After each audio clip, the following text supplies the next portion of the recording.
سلام بچه ها، به کانال رها خوش اومدین. سلام.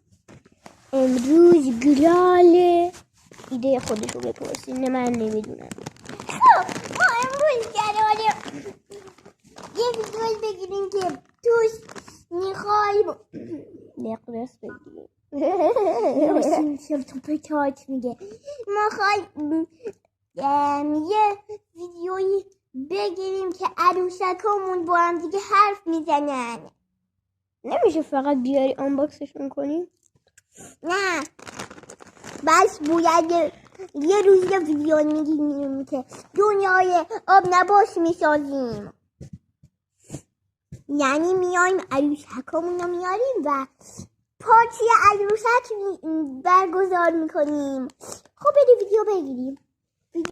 خب بچه ها الان اینجا داریم میبینیم که عروسکامون همه اینجا هست. میدونستی بیشتر از 1 دقیقه نمیشه فیلم برداری کرد، وگرنه فیلممون داغون میشه.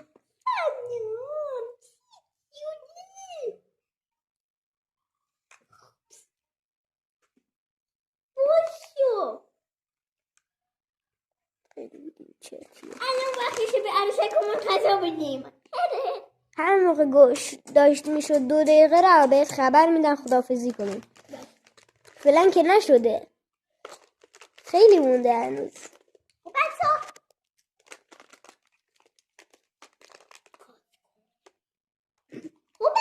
اینم از ویدیوی کوتاه ما بود. خداحافظ.